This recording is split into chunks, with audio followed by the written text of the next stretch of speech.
इससे पहले हमने क्या पढ़ा था, स्पॉन्टेनियस और स्पॉन्टेनिटी प्रोसेस क्या होते हैं।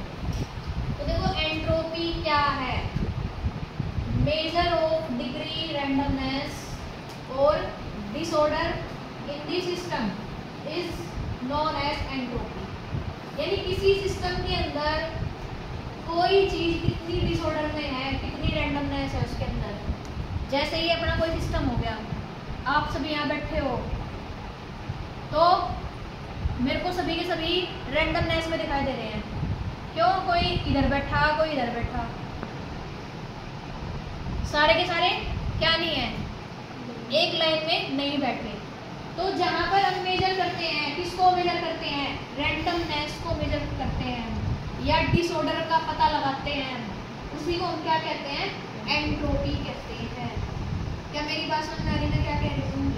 किसी सिस्टम के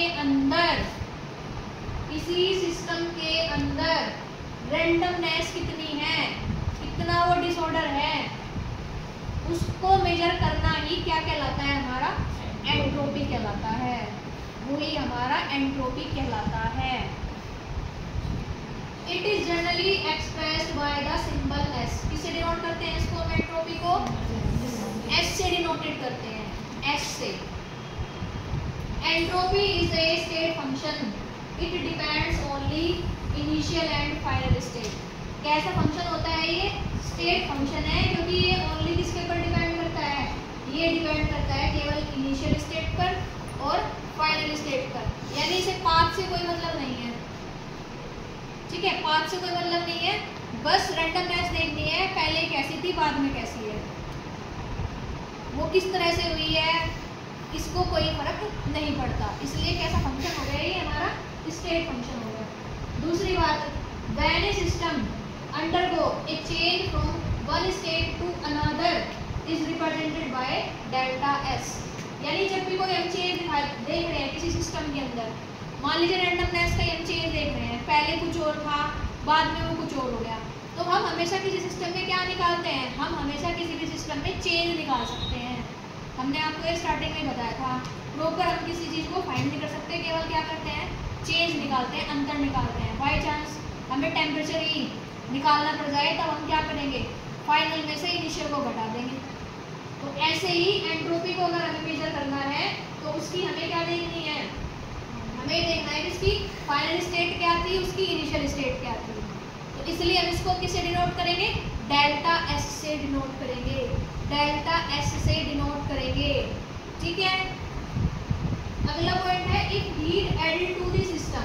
अगर किसी सिस्टम को हम हीट दे दें, किसी सिस्टम को हम क्या कर दें, हीट दे दे बाहर से, मतलब इट इंक्रीज मोलिकुलर मोशन, तो उसके अंदर मोलिकुलर मोशन बढ़ जाएगा। जैसे समझिए हमारे पास क्या है, पानी है, या हमारे पास दूध है या चाय है, हम उसको हीट देना स्टार्ट कर दें, तो जैसे हम उसको हीट देंगे तो एक टाइम ऐसा आएगा कि उसके जो मॉलिक्यूल है वो मोशन में हो जाएंगे, बाहर निकल के आ जाएगी चाय। बात समझ में आ रही?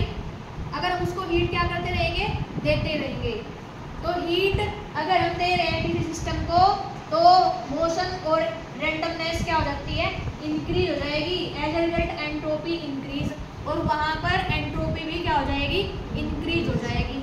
एंट्रोपी भी क्या हो जाएगी, इंक्रीज हो जाएगी। कितने बच्चों को समझ में आएगी बात ये? भाई रैंडम, जहाँ पर भी हम रैंडमनेस को क्या कर रहे हैं, मेजर कर रहे हैं, किसी सिस्टम के डिसऑर्डर को मेजर कर रहे हैं, उसी को हम क्या कहते हैं, एंट्रोपी कहते हैं। जहाँ पर भी हम डिग्री को हम क्या कर रहे हैं, रैंडमनेस की डिग्री को मेजर कर रहे हैं, कितनी रैंडमनेस है, ठीक है। दूसरी बात, हमने कोई बाहरी हीट प्रोवाइड कर दी तो रैंडमनेस कैसी हो जाएगी, बढ़ जाएगी। सिंपल सी बात है। अब तुम बैठे हो सारे के सारे यहाँ पर, यहाँ मुझे थोड़ा सा कम रैंडमनेस दिखाई दे रहा है क्योंकि अब तुम सारे के सारे लाइन सी में नजर आ रहे हैं मेरे को। बट क्या हो जाए, अचानक से यहाँ सांप घुस गया, क्या हो जाएगा, तुम सारे के सारे क्या हो जाओगे, कोई इधर को भागेगा, कोई उधर को भागेगा, तो मोलिकुलर मोशन बढ़ गया, डिसऑर्डर बढ़ गया कमरे के अंदर, और रैंडमनेस भी क्या हो गई, बढ़ गई। तो अगर हम क्या करते हैं, हीट प्रोवाइड कराएंगे तो रैंडमनेस क्या हो जाएगी, इंक्रीज। और रैंडमनेस इंक्रीज होगी तो एंट्रोपी भी क्या हो जाएगी, इंक्रीज हो जाएगी। जितने भी अपने नेचुरल प्रोसेस होते हैं, जितने भी नेचुरल प्रोसेस होते हैं उन सभी में रैंडमनेस बढ़ती है, उन सभी में रैंडमनेस बढ़ती है। बाई चांस भूकंप आ जाए क्या हो जाएगा, फिलहाल ही जितनी भी चीज़ें हैं सारी एक लाइन में रखी है, भूकंप आ गया क्या हो जाएगा, गिर जाएगी ना, कोई इधर कोई उधर, मोशन बढ़ जाएगा, सीधी सी बात है। कितने बच्चों को ये बात समझ में आ रही है, सभी को आ रही है? यहाँ तक ये चीज़ समझ में आई है आपको? Yes, ma'am. अब एग्जाम्पल लेते हैं हम, यहाँ पर देखिए एग्जाम्पल लेंगे हम।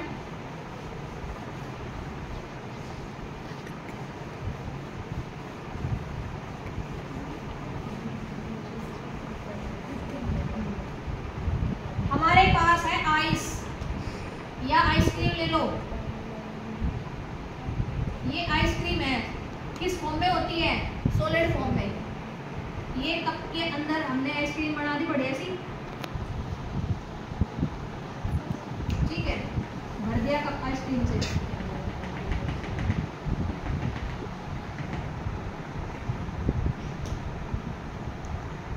तो इसके अंदर जो मॉलिक्यूल होंगे वो सारे एक जगह फिक्स है फिलहाल, ठीक है, फिक्स है। थोड़ी देर में क्या हुआ, फ्रिज से आपने इसको बाहर निकाल दिया, फ्रिज से आपने इसको खाने के लिए बाहर निकाला, तो आप देखोगे कि जो ये आइसक्रीम है ये मेल्ट होना शुरू हो जाएगी, ठीक है। मान लीजिए ये मेल्ट होगी और इधर उधर गिरनी शुरू होगी, ये गिर रही है यहाँ पर। इसका मतलब क्या हुआ, इसका मतलब ये हुआ कि जो इसके पार्टिकल थे उनमें मोशन आ गया, मोशन की वजह से इनमें क्या हो गया, रैंडमनेस बढ़ गई। बात समझ में आई? रैंडमनेस क्यों बढ़ी, आइसक्रीम ने क्या ली, हीट, हीट ली, या तो एटमॉस्फेयर से लेगी या हम इसको गर्म कर दें। तो जब भी हम हीट एडिट करते हैं किसी सिस्टम के अंदर तो रैंडमनेस उसमें क्या हो जाती है, इंक्रीज हो जाती है, और उसकी एंट्रोपी भी क्या हो जाएगी, इंक्रीज हो जाएगी। बात समझ में आ रही? एक एग्जांपल और ले लो आप, आइसक्रीम देख के वो तो मुंह में पानी आ गया। एक एग्जांपल और ले लेते हैं हम।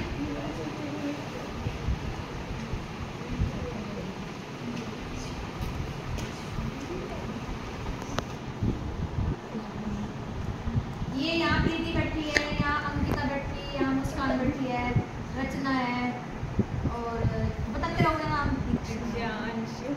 ये सारे बैठी हैं, सब बैठी है, सब जितने भी हैं। अब ये बिल्कुल एक परफेक्ट ऑर्डर में बैठी है, परफेक्ट ऑर्डर।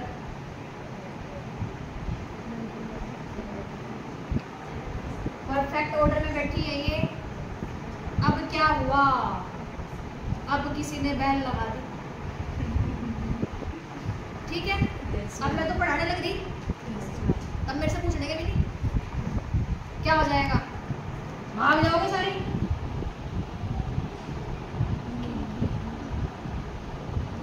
क्लास में वही बैठा रहेगा जो आज्ञाकारी बच्चा होगा, ठीक है। वैसे तुम सारे आज्ञाकारी मजाक कर रहे हो, ठीक है, सारे आज्ञाकारी वैसे बहुत अच्छे बच्चे हो, चाहे बैल भी लग जाओ तब भी नहीं जाओगे, मैं वैसे बता रही हूँ आपको। चलो बैल नहीं बजाते, हम स्नैक का एग्जांपल दे देते हैं। स्नैक घुस गया लैब के अंदर, अब तुम बैठे हो सारे के सारे परफेक्ट ऑर्डर में। अब स्नैक आया, फिर तुम मुझे पूछने के कहाँ जाना कहाँ नहीं मैडम, ठीक है। कोई टेबल के ऊपर चढ़ गया, कोई मेरे उसके ऊपर चढ़ गया, कोई मेरी कुर्सी पे चढ़ गया, कोई मुझे धक्का दे के चला गया, देखो, ठीक है। तब क्या हुआ, ये जितने भी थे सारे तितर बितर हो गए, एक कहीं पाई एक कहीं पाई, मुझे मैं ढूंढती फिर रही, रचना कहाँ गई, प्रीति कहाँ गई, ठीक है। कोई मुझे अमरूद के पेड़ के नीचे मिली, कोई मुझे लैब के बाहर मिली, और कोई सीधे ही स्कूल तक बाहर चली गई, तो रैंडमनेस बढ़ गई। तो जहाँ पर हम रैंडमनेस को मेजर करते हैं, डिग्री ऑफ रैंडमनेस को मेजर करते हैं, उसी को हम क्या बोलेंगे, एंट्रोपी बोलेंगे। बात समझ में आ रही है? Yes, ma'am. किसी भी सिस्टम को हीट दे करके हम उसको बाहरी हीट दे करके उसको क्या कर सकते हैं, इंक्रीज कर सकते हैं, रैंडमनेस को बढ़ा सकते हैं, एंट्रोपी को क्या कर सकते हैं, चेंज कर सकते हैं, एंट्रोपी को बढ़ा सकते हैं। सीधी सी बात ये है। कैसे चेंज कर लोगे, डेल्टा एस इजिकल टू क्या करोगे, फाइनल में से इनिशियल कर दोगे। ये फाइनल स्टेट है हमारी और ये हो जाएगी हमारी इनिशियल स्टेट। तो इस तरह से हम क्या कर सकते हैं, डेल्टा एस को यानी एंट्रोपी चेंज को मेजर कर सकते हैं। प्रोडक्ट में से रिएक्टेंट को घटा दीजिए। हमेशा हम प्रोडक्ट में से रिएक्टेंट ही घटाते हैं, बहुत कम केस है जहाँ रिएक्टेंट में से प्रोडक्ट को घटाओगे।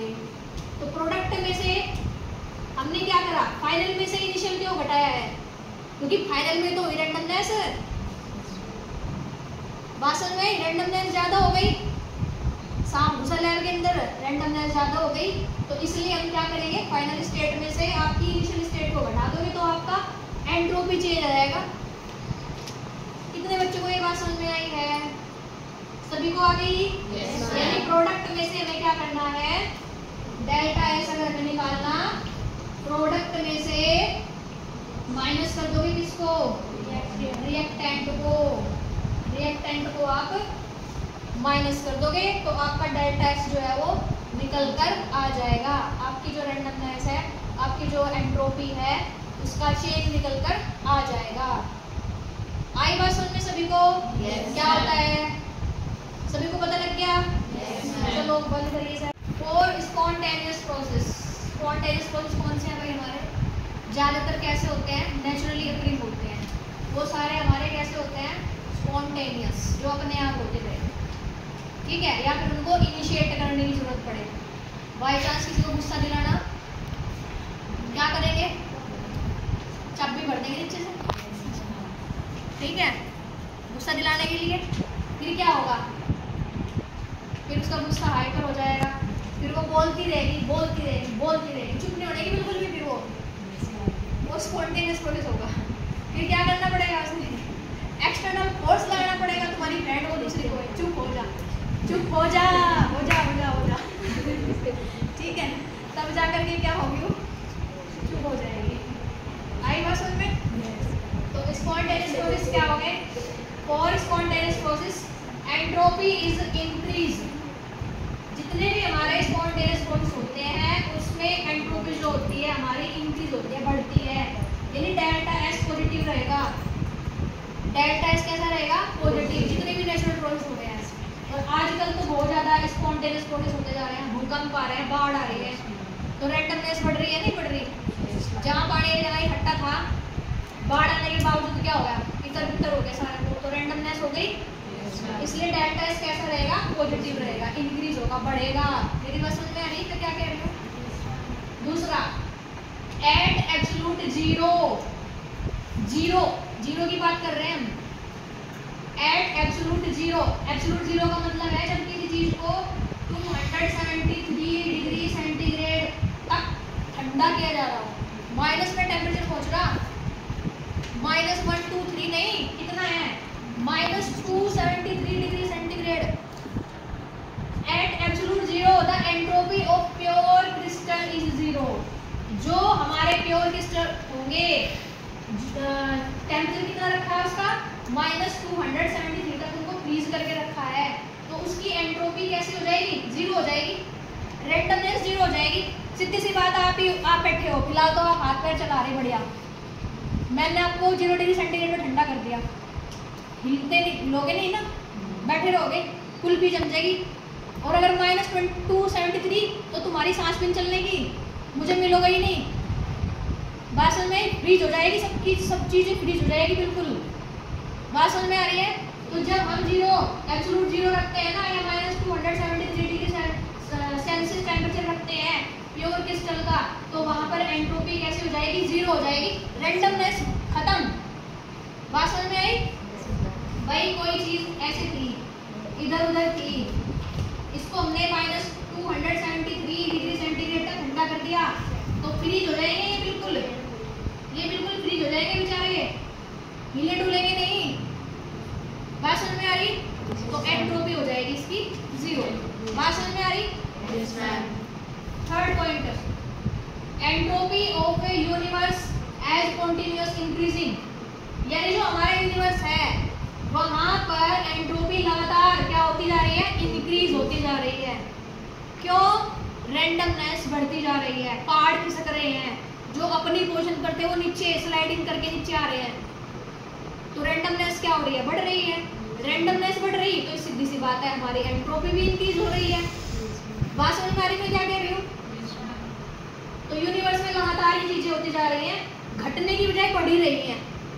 और 2025 में तो कुछ ज्यादा ही हो रहा है।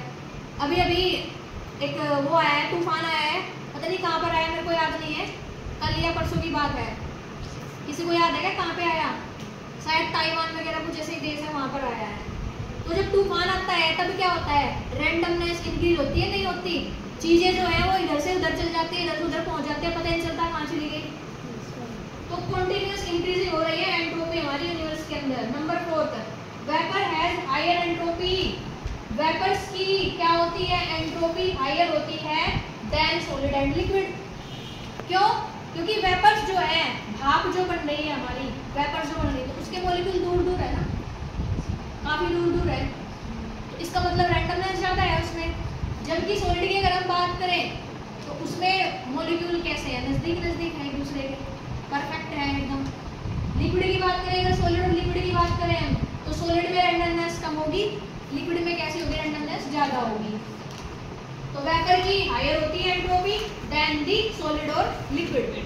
तो आई थिंक आपको समझ में आया होगा कि एंट्रोपी क्या होता है, ठीक है, और किस कारण से ये चेंज होती है, कैसे हम चेंज इसका निकालते हैं।